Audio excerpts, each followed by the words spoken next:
Hola, hola, ¿cómo estás? Soy Karen Kotner, periodista y escritora.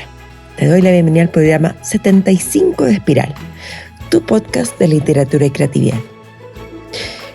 Hoy culmina el ciclo sobre la adicción a las pantallas, con la entrevista a Carlos Scolari, una eminencia en el campo de los medios digitales. Carlos Scolari, un argentino radicado en Barcelona hace más de 20 años, es catedrático de la Universidad de Pompeu Fabra, doctor en lingüística y con múltiples publicaciones en el tema. ¿Cómo nos relacionamos con las redes sociales? ¿Cuánta dependencia tenemos con las pantallas? ¿Y es tan desolador el panorama? Te vas a sorprender, porque escuchar a Carlos Scolari es un alivio con su visión positiva, realista.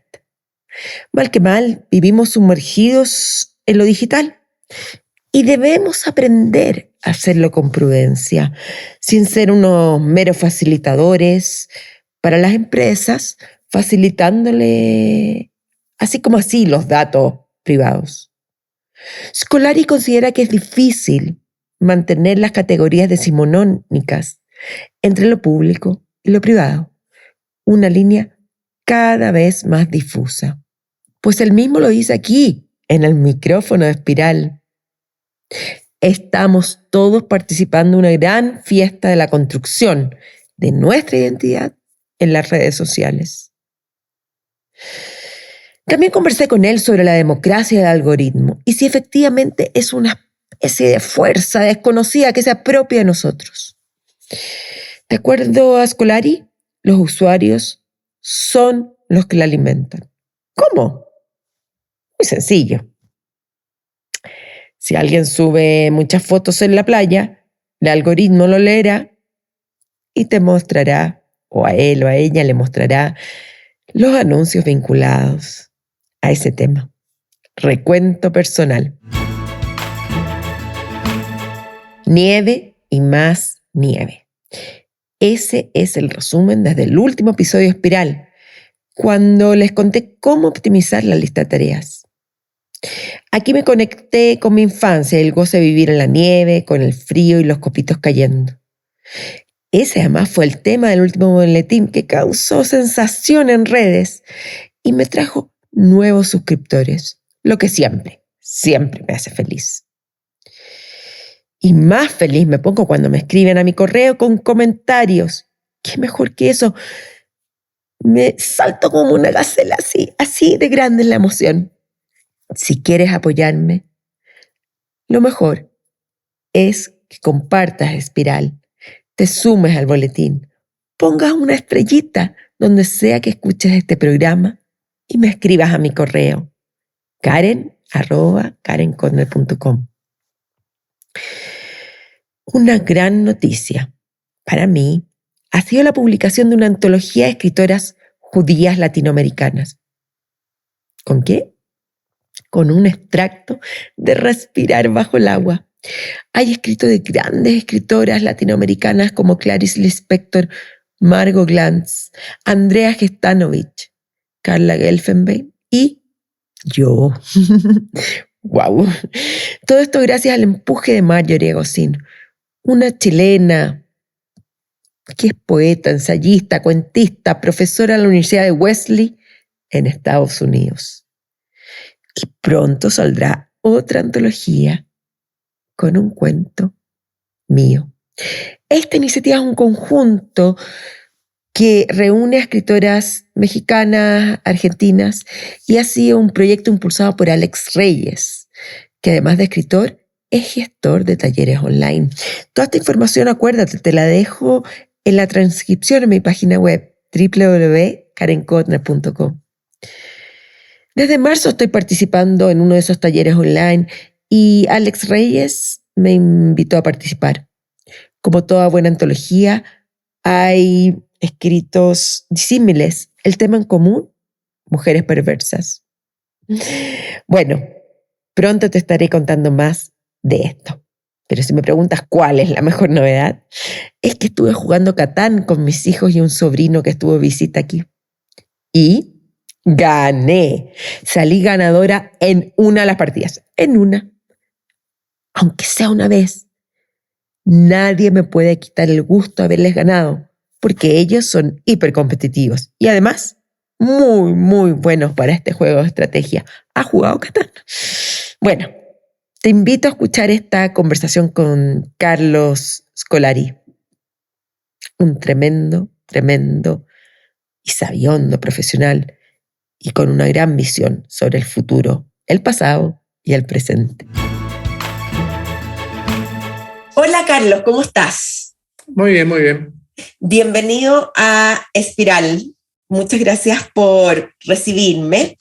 ¿Qué te interrumpí? ¿Qué estabas haciendo ahora cuando son las 4 de la tarde en España?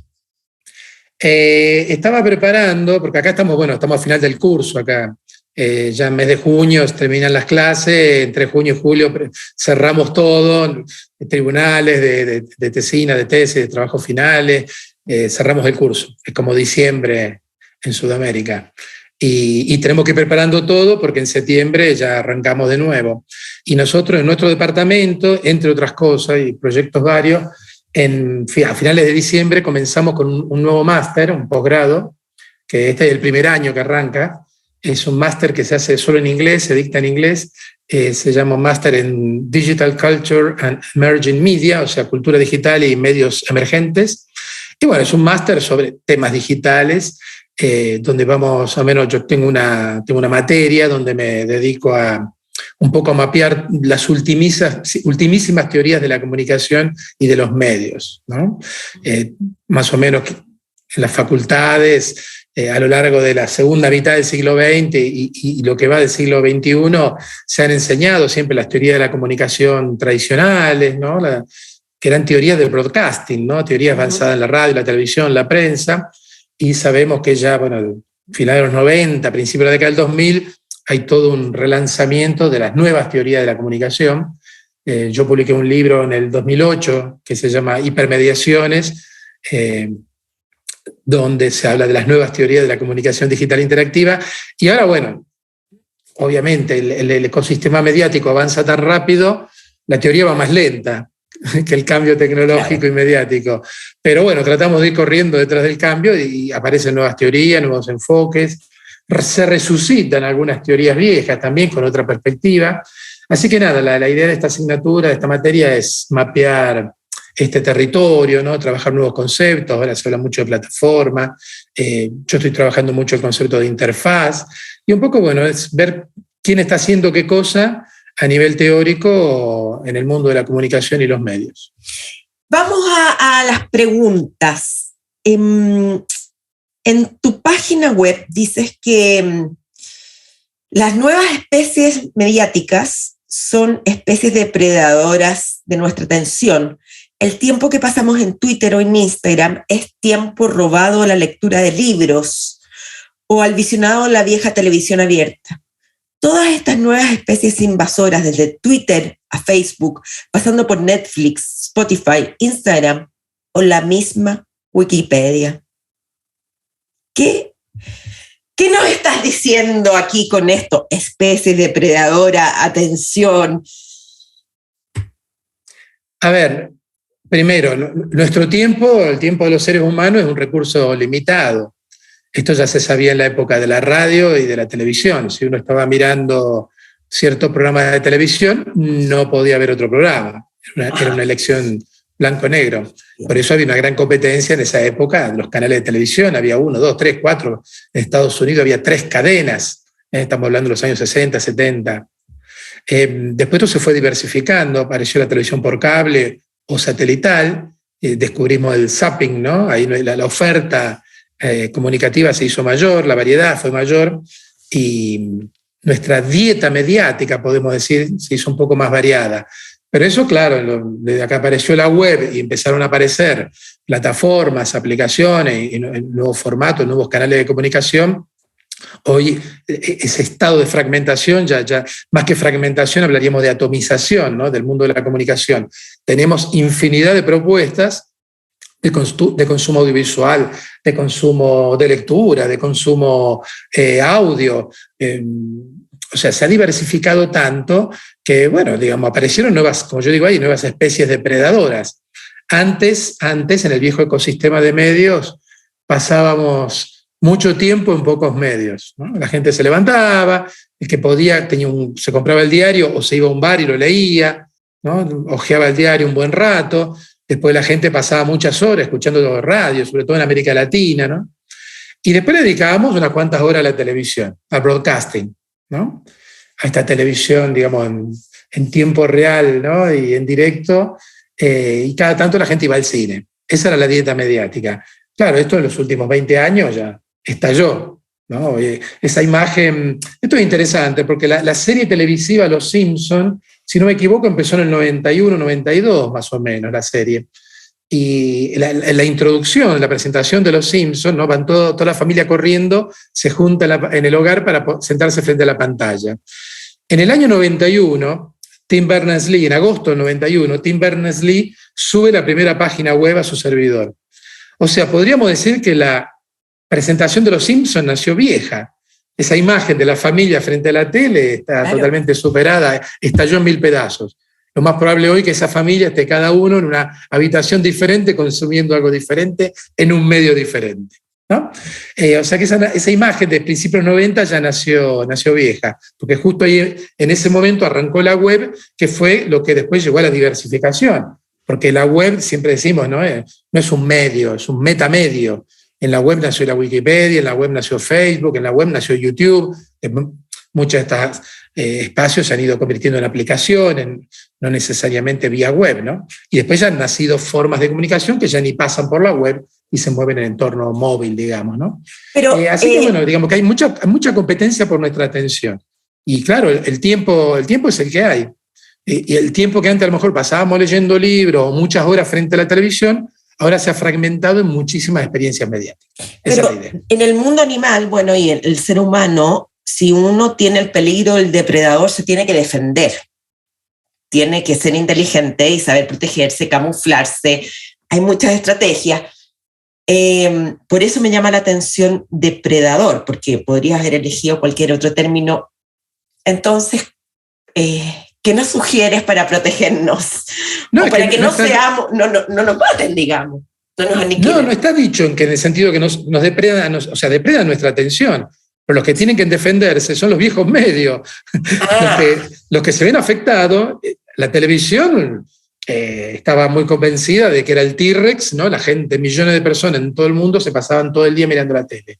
Y eso se empezó a fragmentar. En algunos lugares más rápido, o sea, hoy, ¿cuántas horas vemos de televisión por día? De televisión broadcasting, ¿no? La tradicional. Y muchas menos.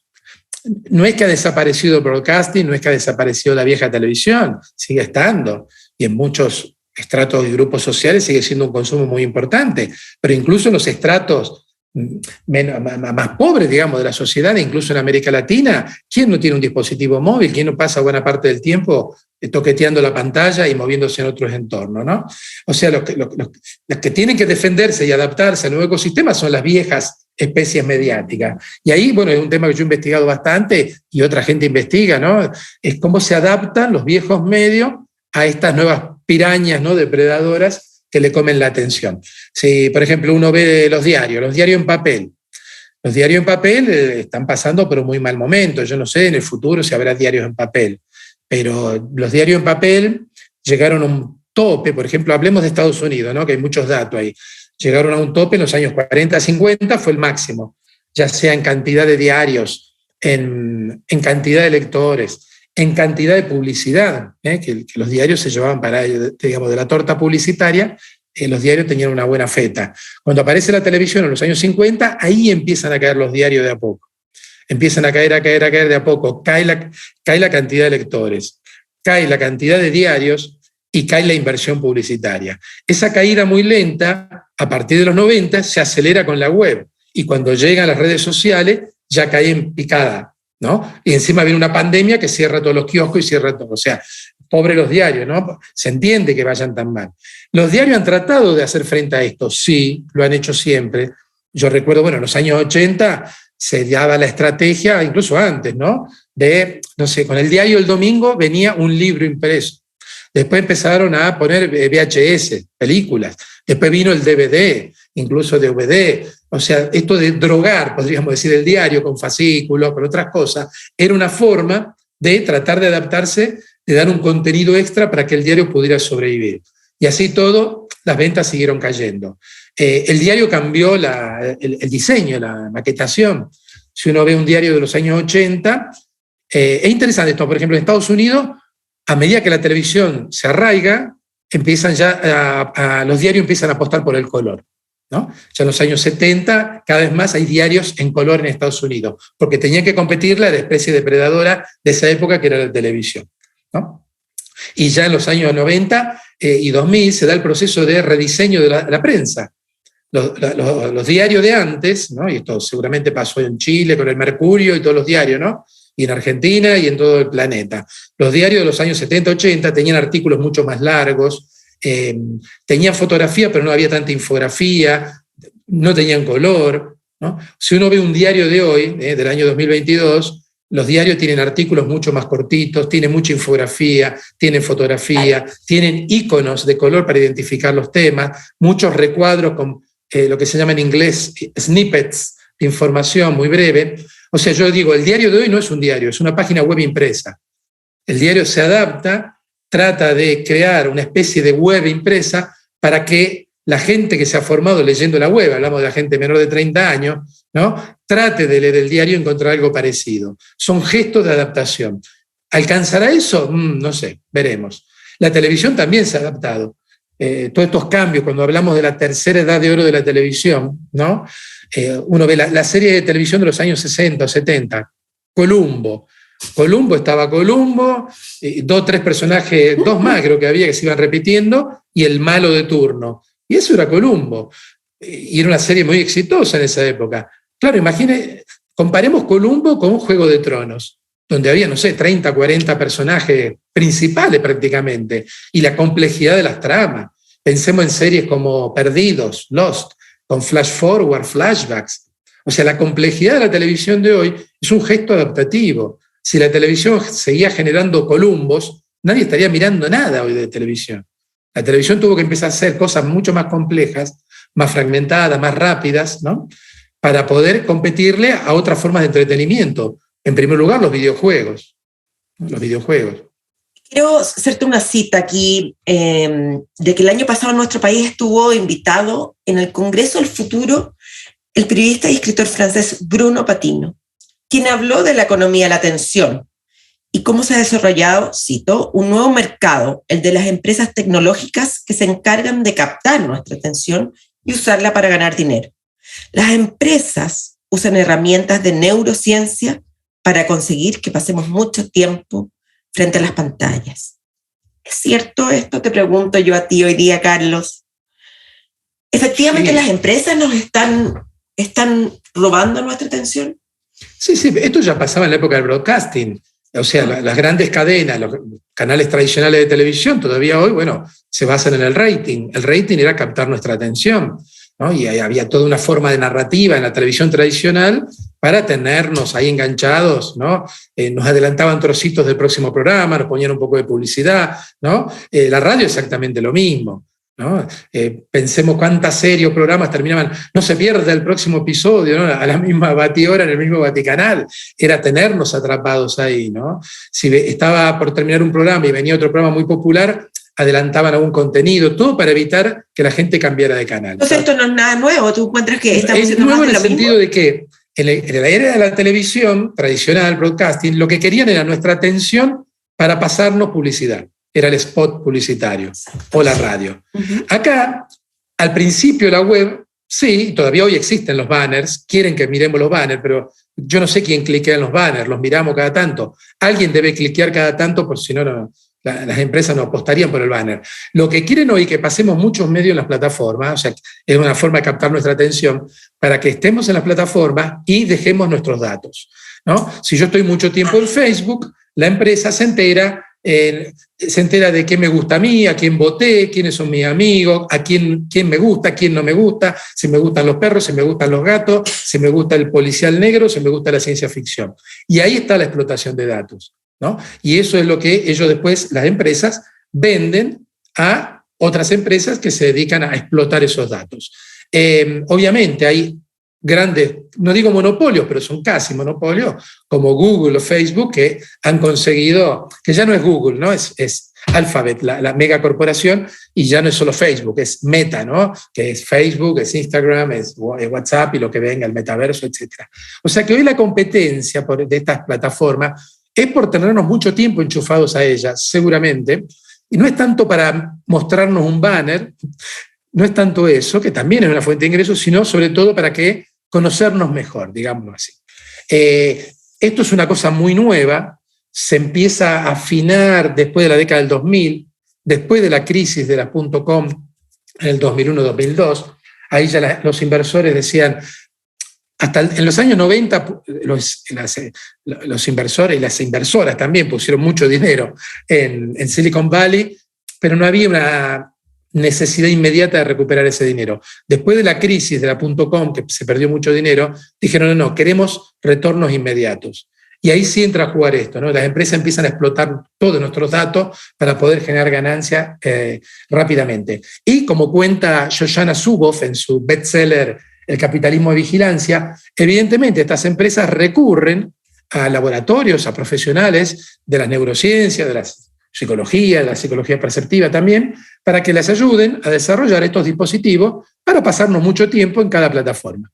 En ese sentido, hay autores como que ven una relación, ¿no? Con el diseño de las salas de juego en Las Vegas.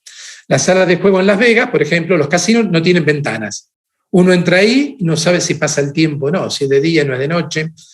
Hasta los olores están diseñados, las alfombras, las máquinas, los asientos son muy cómodos, te traen comida en bandeja, uno no tiene que levantarse de la maquinita. Toda la gestualidad de las máquinas tragaperras, como las llaman en España, ¿no? Esto de darle a la palanquita y poner dinero y palanquita, está todo estudiado a nivel de la neurociencia. Y claro, algunos ven que el gesto de TikTok, ¿no? Esto de mover el dedo índice automáticamente para pasar al próximo vídeo, como que tendría una continuidad con esta gestualidad de las máquinas tragaperras, de darle a la palanca y pasarse horas y horas ahí, ¿no? Como que obviamente estas empresas invierten en eso y hay laboratorios, hay universidades que están colaborando en esto. Nos guste o no nos guste, hay laboratorios, psicólogos y expertos en neurociencia que evidentemente están trabajando, o estas empresas han montado sus propios laboratorios internos, porque no quieren que, así como el viejo broadcasting no quería que cambiáramos de canal, ahora quieren que estemos mucho tiempo dentro de estos ecosistemas. ¿Se nos acabó la libertad de elección y la privacidad de acuerdo a lo que tú estás contando, o no es tan dramática la situación? Bueno, a ver, tema privacidad. Nosotros estamos todo el día en plataformas y hemos firmado un contrato cuando aceptamos entrar en Facebook, en Twitter, en Instagram o lo que sea. Hemos aceptado entrar ahí, nadie se tomó el trabajo de leer las condiciones, ¿no? De hasta perdemos derechos muchas veces de los contenidos que generamos. Pero yo creo que, bueno, yo creo que la oposición entre lo público y lo privado, que era una oposición fundante de la modernidad, ¿no? Estaba el ámbito público, estatal, público, y el ámbito privado, ¿no? Como dicen los estadounidenses, not in my backyard, ¿no? En mi jardín no te metas. Estaba el ámbito privado. Bueno, yo creo que una de las características de esta gran transformación social y tecnológica es que las viejas oposiciones han saltado por los aires, ¿no? Ahora, ¿qué es educación online? ¿Qué es presencial? Se habla ya de educación híbrida, ¿no? Esta oposición entre lo presencial y online como que cada vez tiene menos sentido, ¿no? Bueno, lo mismo pasa con lo público y privado. Nuestra vida pública hoy, o sea, ¿dónde está nuestra privacidad? Si estamos todo el día sacándonos selfies, subiéndonos la foto, y nace una criatura, un bebé, y a la media hora están los padres, las madres, los abuelos, los tíos subiendo fotos a las redes sociales, cuando esa persona es menor de edad y nadie debería subir una foto de un menor de edad hasta que tenga 18 años y sea esa persona que decida subirlo o no, ¿no? O sea que el tema de privacidad, estamos todos participando de una gran fiesta de la construcción de nuestra identidad en las redes también, ¿no? Y respecto a la capacidad de elección, claro, hay capacidad de elección. Dentro del ecosistema hay muchas plataformas, millones de plataformas, ¿no? Pero también hay muchas opciones. Hay opciones, hay plataformas alternativas, hay muchas movidas, hay migraciones entre plataformas. Y yo en ese sentido no soy apocalíptico, estoy contra los grandes monopolios. Yo creo que empresas como Facebook o Meta o Alphabet, antes o después, yo creo que en Estados Unidos no sería extraño que las fragmenten. En Estados Unidos, a pesar de su capitalismo neoliberal y digamos, justamente por eso, ¿no? Tienen una defensa muchas veces de la competencia, y Estados Unidos tiene una tradición de haber dividido empresas de telecomunicaciones o empresas petroleras. Al principio del siglo XX, ¿no? Habían las leyes Sherman, permitieron fragmentar cuando se estaban conformando monopolios en el petróleo, por ejemplo, y después se hizo con las telecomunicaciones. Hay que ver cómo terminan todos estos procesos que tiene Facebook en el Senado, ¿no? Pero podría pasar, ¿no? Yo estoy a favor de que hay que romper, que estas empresas tengan este megapoder. Yo estoy a favor de que esto hay que terminarlo. Europa ha avanzado mucho en la legislación de protección de datos, ¿no? Porque esta es otra cuestión. En los últimos 20 años estas empresas han dado un salto en modelos de negocio y en búsqueda de monetizar nuestras acciones, nuestros comportamientos, que no había legislación para eso. Claro, había un vacío legal.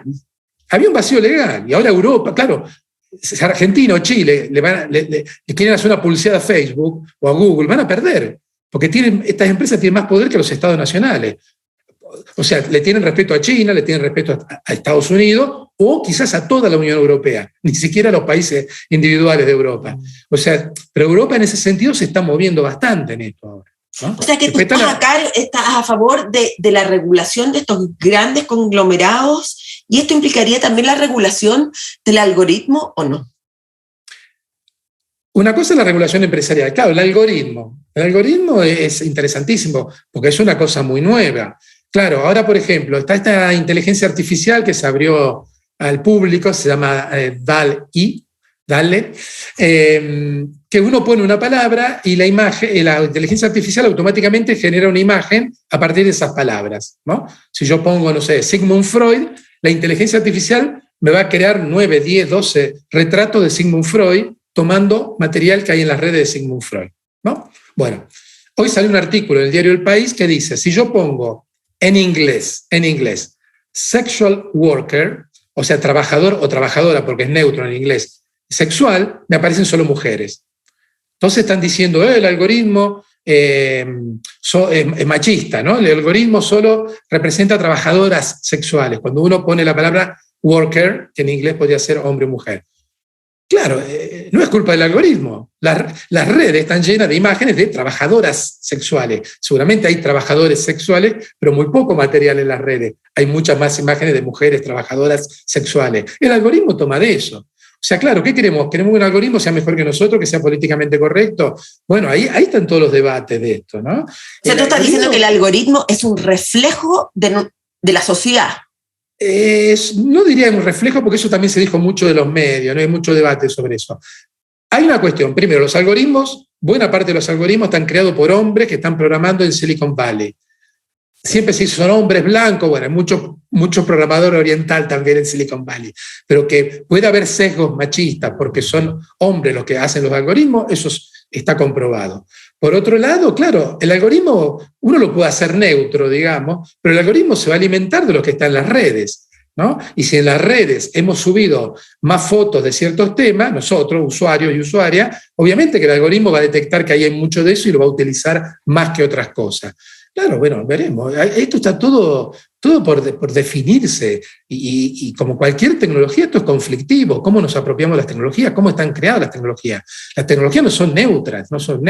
Siempre quien crea una tecnología, quiera o no, le mete su ideología dentro, por más que de manera inconsciente. La tecnología es neutra, el uso que hacemos de la tecnología. No, las tecnologías no son neutras. Ese es un mito.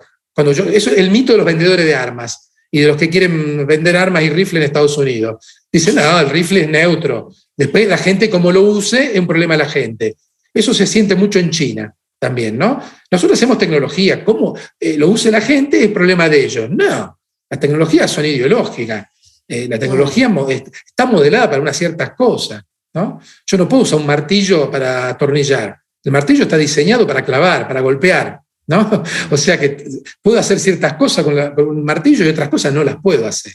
O sea, el martillo tiene ideología y abre un espectro de usos posibles.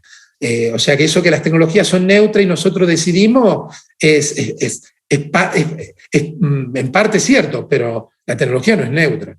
Después nosotros decidimos uso, podemos hackearlas, podemos apropiarnos de la tecnología para hacerlas hacer otras cosas. Eso también es parte de la historia, la larga historia de la tecnología. Pero todas las tecnologías vienen con un programa de uso interno, ¿no? En ese sentido, hablando de todo esto que me estás contando, ¿cuál es el significado y efectos políticos que trae esta nueva forma de vivir, este nuevo paradigma? Todo es político, en el sentido de la creación, el diseño, yo digo siempre el diseño de interfaces, pero cuando digo interfaces pienso en cualquier tipo de objeto tecnológico. El diseño es una práctica política, ya sea desde diseñar una aplicación móvil hasta diseñar un martillo o diseñar un avión, es una cuestión política, cómo se diseña, para qué se diseña, es sostenible, no es sostenible, es una tecnología para ricos, es una tecnología democrática, contamina, no contamina, etcétera, etcétera, etcétera, ¿no?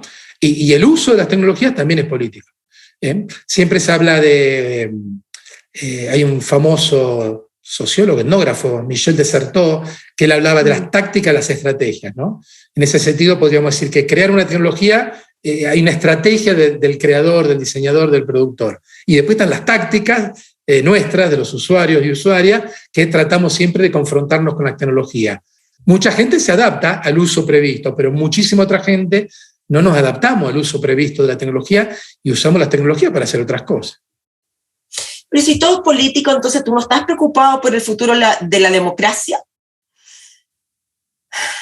Nosotros, yo hablo de interfaces y hablo de interfaces políticas.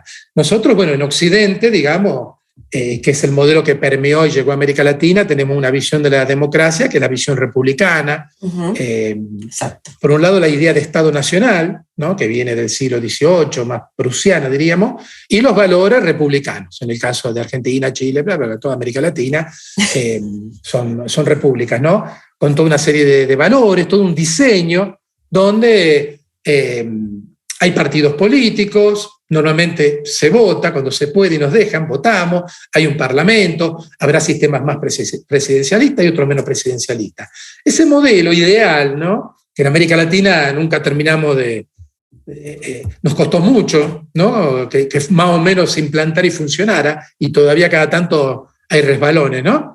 Ese modelo estaba pensado, diseñado para una sociedad donde había prensa, había diarios, ¿no? Siglo XVIII, siglo XIX, los ciudadanos, después las ciudadanas también podían votar, pero el ciudadano leía el diario, muchos ciudadanos leían el mismo diario, había pocos diarios, iban a un lugar, a un club, y un café y debatían ideas, y ese era el modelo, ¿no? Esto Habermas lo describe muy bien en su trabajo sobre la opinión pública. Ese era el modelo.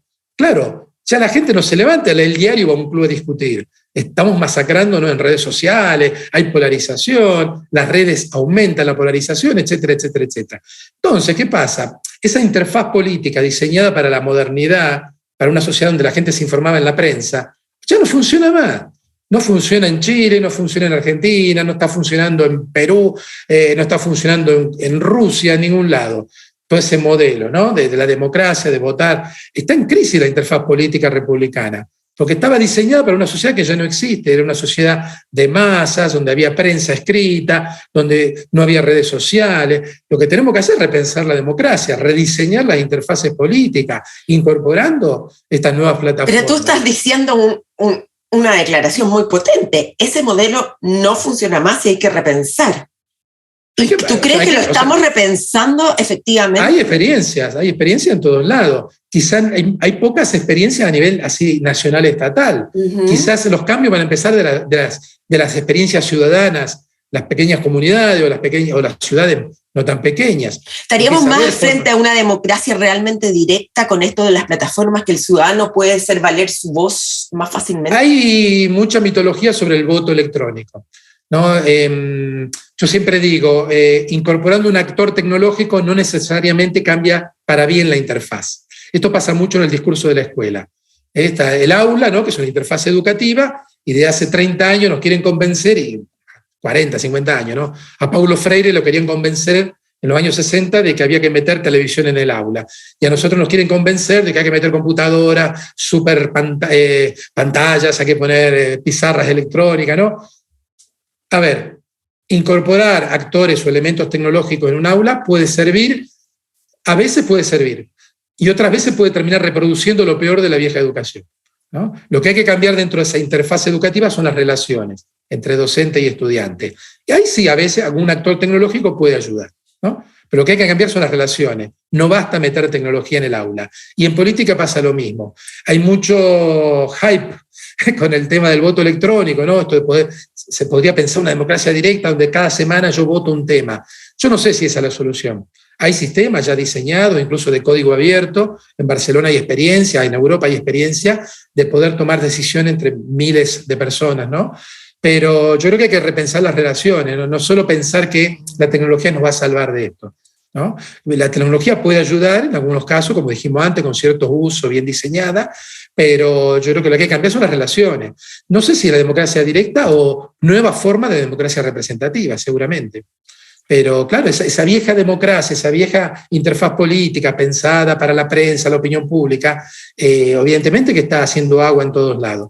Y lo que pasó en Chile en los últimos 3-4 años, lo que pasa permanentemente en Argentina, lo que acaba de pasar en Colombia, lo que está pasando en Ecuador, en España también hay muchos bandazos, y, o sea, en todos lados, ¿no? En los lugares que estaba la democracia más establecida, también tienen este problema. Pensemos todo el proceso con Donald Trump, lo que pasó en el Capitolio, etcétera, etcétera, ¿no? Quizás en América Latina, donde como decía en su libro, decía Canclini, ¿no? Son las modernidades desviadas, dice Canclini, es donde más ha sufrido este modelo, porque nunca terminó de adaptarse.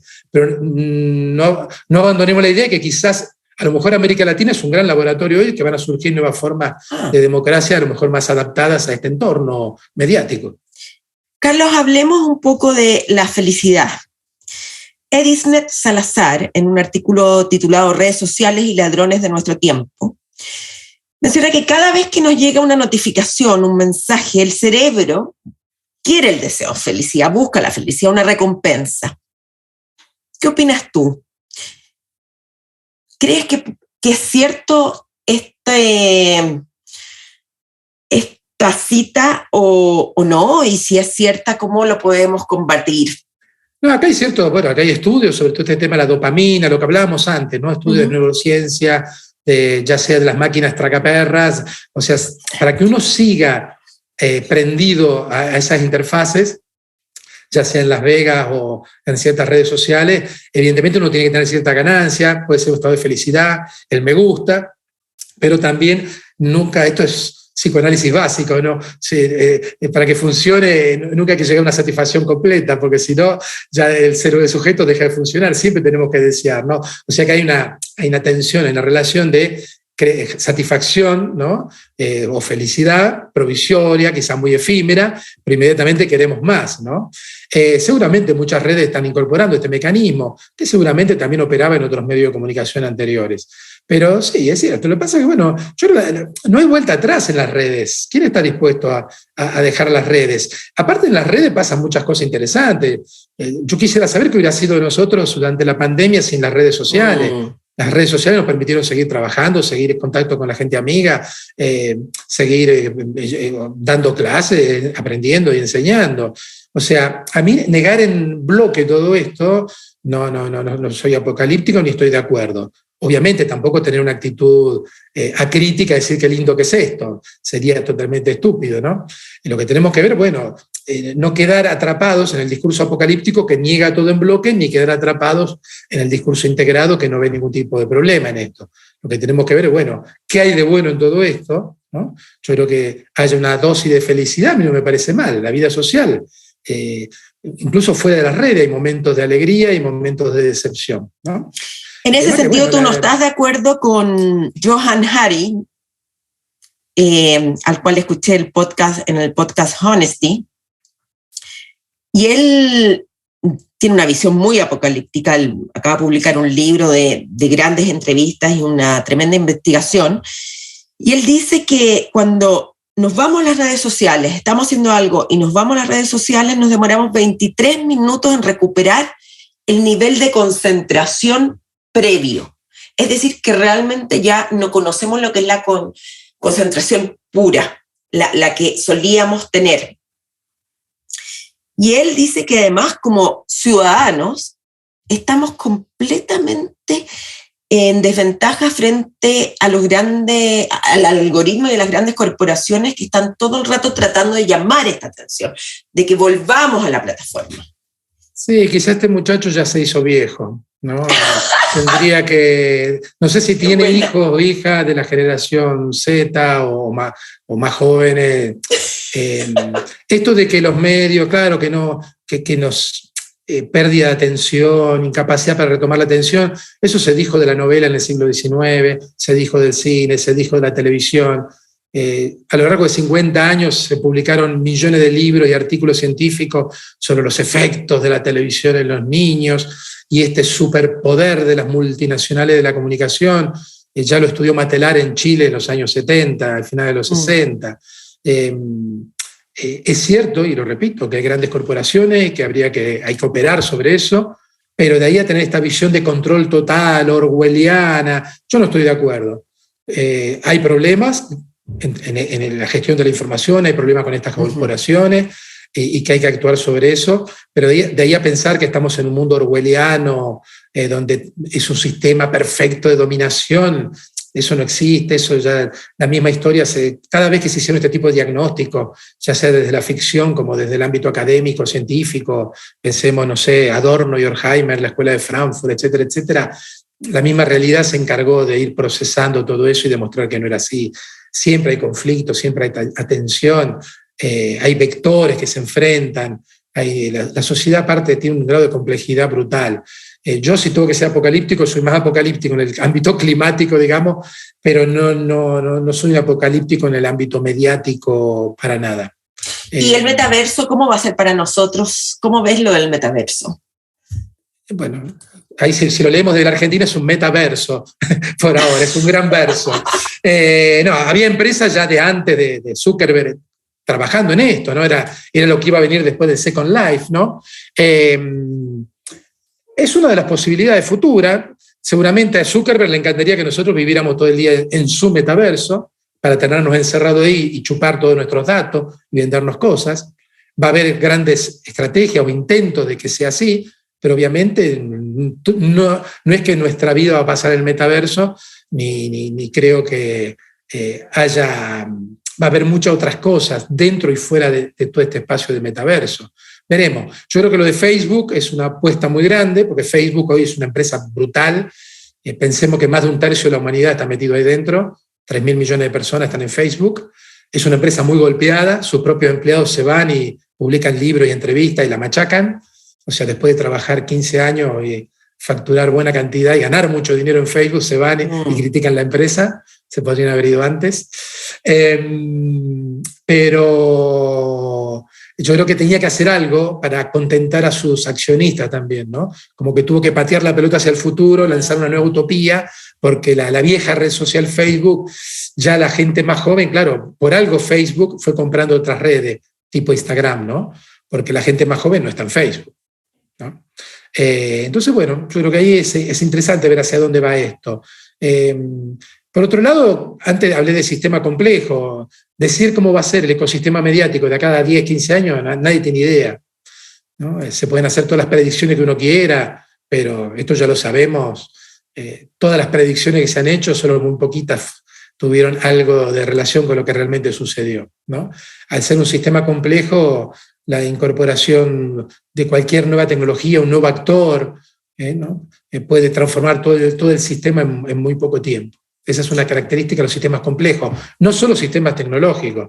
Hay teóricos políticos como Daniele Innerarity, que está insistiendo mucho en la complejidad de la política, ¿no? Tenemos que empezar a pensar en términos de complejidad, aprender a movernos en entornos complejos y quizás lo que dice Innerarity, y yo estoy totalmente de acuerdo, que son los populismos, son los que simplifican, ¿no? Todo es blanco y negro. Y justamente de frente a esta incertidumbre que hay en la sociedad, ¿no? no estamos preparados para la complejidad. El populismo te ofrece una salida rápida. Es blanco y negro. Claro. Y la gente sigue eso porque le ofrece una respuesta simplificada a la complejidad. Es la vieja dicotomía, el yin y yang. Claro, es reducir toda una dicotomía. Por eso los populismos tienen éxito, porque la gente está asustada, ¿no?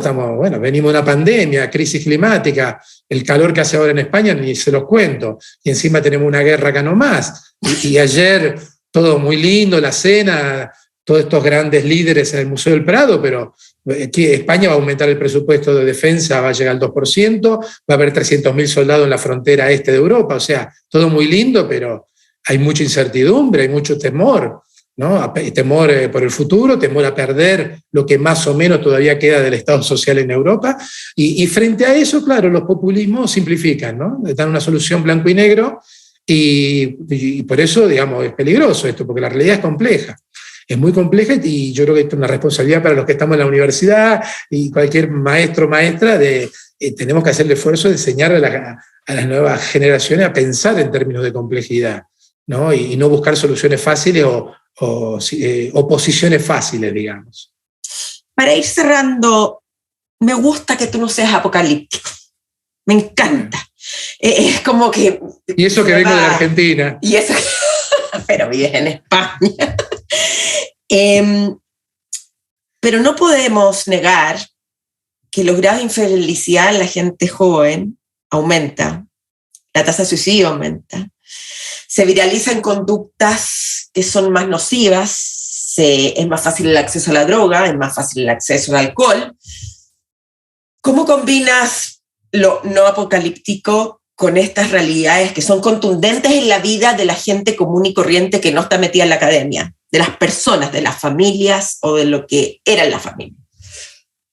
Yo haría una lectura más, yo trabajo mucho en lo que es evolución de los medios y ecología de los medios, siempre tiendo a hacer lecturas más amplias, ¿no? El concepto de juventud es un concepto, debe tener 200 años, antes no había juventud. Antes la gente nacía y a los 5 o 6 años estaba en una mina o trabajando en el campo. Esto hasta hace 200 años. Y en muchos lugares, algún lugar todavía en el planeta pasan estas cosas. Antes la expectativa de vida hace 200 años, que era 35 o 40 años, ¿no? Yo creo que, hoy se vive mejor que hace 100 o 200 años. Eso está fuera de discusión y hay números. No está fuera de discusión, al contrario. Hay mucha gente que dice, este mundo no se puede vivir más, las pobres generaciones. Bueno, yo no cambio este mundo por el mundo de hace 200 años o más, o 100 años. Lo que hay que luchar y comprometerse para tratar de mejorar esto. Cada época tiene su malestar en la cultura, diría Freud.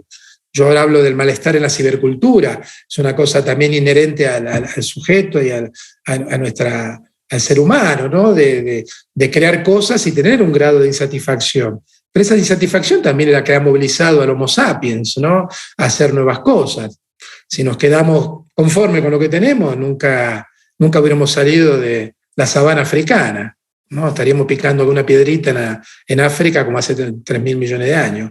3 millones de años, no 3.000. Por eso es evidente, cada época trae sus problemas, pero bueno, yo contextualizaría las cosas y hay problemas. Y si hoy notamos que hay ciertas problemáticas que están muy cuantificadas, porque hoy las podemos cuantificar. No sabemos cuántos jóvenes se suicidaban en el 1900. El suicidio de una investigación sociológica es un tema de la primera sociología, ¿no? Y si hoy tenemos datos de muchas cosas, es gracias a los algoritmos. Todo este monitoreo de la sociedad, ¿no? También nos permite obtener datos y actuar sobre cosas que antes no veíamos, ¿no? En este sentido estoy muy de acuerdo con Benjamin Bratton, porque él no tiene una actitud anti-algorítmica o antidatos, ¿no? Él dice, si no hubiera algoritmos, si no hubiera datos, si no hubiera computadoras, si no hubiera sensores, si no hubiera máquinas de simulación, no podríamos hablar de cambio climático. No sabríamos que hay cambio climático. Seríamos un simio que dice, está haciendo más calor últimamente. Pero si sabemos el cambio climático y lo tenemos totalmente asumido y estamos viendo lo que está pasando, es porque estamos rodeados de sensores, medidores de temperatura, de presión, de humedad. Todo eso va a computadoras. Todo eso se procesa de manera algorítmica y tenemos visualizaciones del estado del planeta y hacia dónde puede ir, ¿no? O sea que los datos no son malvados de por sí, ¿no? Ahí depende cómo los diseñamos y cómo los utilizamos. En ese sentido, también toda esta dataficación que se habla ahora no es necesariamente malvada, ¿no? Si la dejamos solo en manos de un par de corporaciones, seguramente el uso no va a ser tan bueno. Pero tampoco ponernos a eso. O sea que yo pienso de todas estas problemáticas, yo tiendo a verlas en su contexto mucho más grande y también a largo plazo, ¿no? Y yo Oye, creo que Carlos, es otra cuestión. ¿cómo volvemos a leer y qué nos recomiendas leer? Ya que cuando estábamos conversando al comienzo dijiste hablemos de literatura. Quiero cerrar con esas dos preguntas. Yo creo que nos pasamos todo el día leyendo y escribiendo. Nunca en la época, nunca en la humanidad se había leído y escrito tanto. La gente se pasó todo el día escribiendo mensajes, cositas. Pero mal, escribiendo mal y leyendo a veces puras tonteras. Escribir bien es como dice la Real Academia Española. Pero como sociedad nos hemos puesto de acuerdo que hay ciertas formas para comunicarse, ¿o no? O también... Las sociedades cambian y aparecen nuevas formas de comunicación. Los lenguajes están vivos, siempre han cambiado. Mientras más gente escriba, el lenguaje va a evolucionar más rápido. Uh-huh. ¿Y tú encuentras que podemos leer más concentrados una novela? No sé, tengo aquí a esto, por ejemplo. No sé. ¿Cuántos adolescentes en el mundo han leído a Harry Potter, que son unos tochos de 700 páginas cada uno? O las sagas de Divergente, o las sagas de los Juegos del Hambre, y etcétera, etcétera, etcétera. O sea, pero incluso el hecho de leer tweets o leer redes sociales, si yo digo al final del día cuánto hemos escrito y cuánto hemos leído. Hace 100 años no se leía ni escribía tanto, es más, había una gran cantidad de analfabetos en la sociedad. O sea, hay otras formas de lectura, fragmentada, extensiva, light, como quieras, bueno, pero hay otras formas de lectura. A lo mejor, bueno, yo he escrito un libro, se llama Cultura Snack, es un libro sobre la cultura snack, escrito todo en fragmentos. Y yo creo que, bueno, mucha gente le gustó ese tipo de escritura, como que se adapta bien a los ritmos de lectura de la pantalla. Es un libro que a lo mejor uno no lo puede leer linealmente, pero no es necesario leerlo linealmente. Se lo puede abrir en cualquier página y disfrutarlo, o no, o enojarse con el autor. Pero yo creo, bueno, empieza a haber nuevos formatos textuales. En ese sentido, claro, nosotros a lo mejor venimos de la cultura del libro, que leer es estar encerrado frente a un libro, ¿no? Bueno, ese estar encerrado frente a un libro en el siglo XIX era un problema, era terrible. A Flaubert le hicieron un juicio por Madame Bovary porque sobre todo las lectoras estaban todo el día encerradas ahí y desatendían a sus maridos de las tareas domésticas. Y le hicieron un juicio por eso, ¿no? Y si un niño en el siglo XIX estaba todo el día leyendo, era un monstruo. Y en el siglo XVI ni te digo, eso inspiró a Cervantes, ¿no? El tipo, o sea, principio del siglo XVII, en 1605, la parodia de Cervantes es que leer mucho te hace mal, ¿no? Y hoy leer mucho es bueno, y ver televisión es malo, y más o menos. El otro día hablaba con un colega, gran intelectual, gran escritor, y que tiene hijos pequeños, y me decía, no, a mí no me molesta que vean televisión. El problema eran los móviles. Pero si veían televisión no era un problema. Hace 10, 15 años, 20 años, eso era un sacrilegio. Porque había, el nuevo medio era la televisión. Y eso es lo que molestaba hace 20, 30 años. Ahora la televisión se naturalizó, ver televisión no es malo aparentemente ahora. Y lo malo es la cosa nueva, el móvil y la aplicación.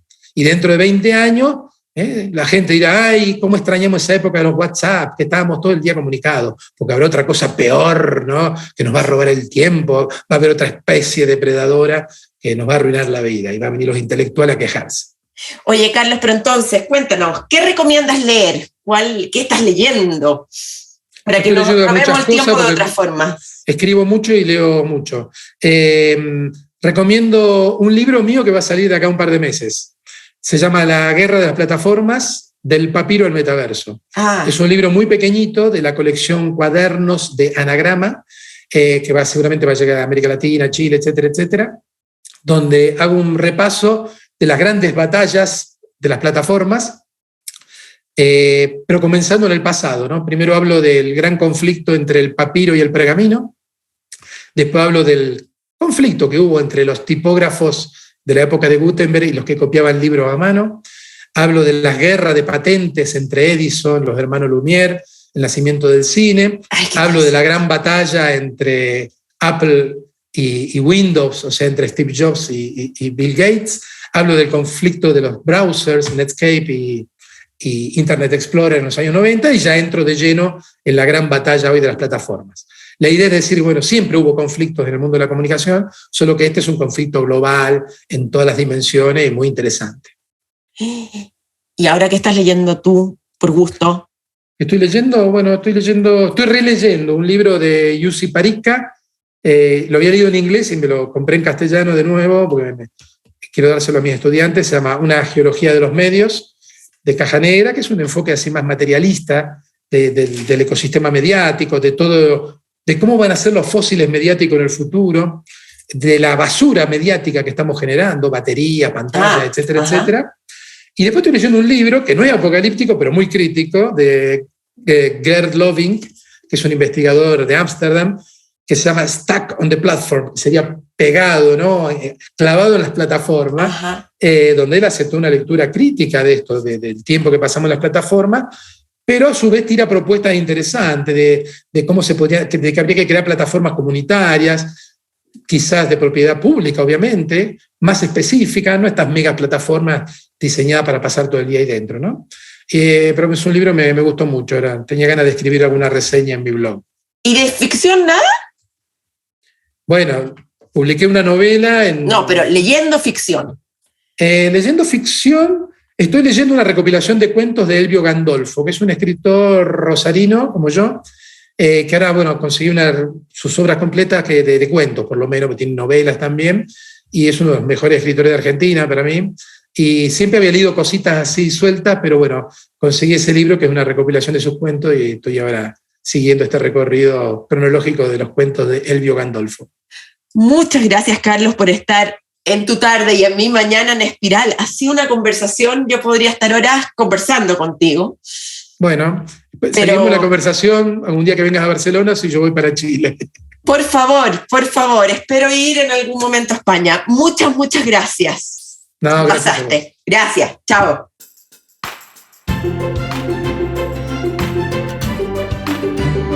Ojalá yo fuera tan positiva como Carlos Colari. Reconozco que me ayudó muchísimo conversar con él. Es un hecho que no podemos separarnos de nuestros aparatos, de nuestras pantallas, y en el futuro se vendrán cambios aún más importantes. Por ello, es un deber personal cuidarse. ¿Y qué hacemos con estas grandes corporaciones? Para esa pregunta no tengo respuesta, pero yo creo que sin duda es necesario limitar en parte la actividad de ellas en relación con nuestra información. Aunque, ojo, me declaro una persona libertaria y me cuesta creer que las trabas son la única solución. Esto sin duda es un tema que seguirá preocupándome. Y lo más probable es que en el futuro vuelva a tocarlo aquí en el micrófono de Espiral.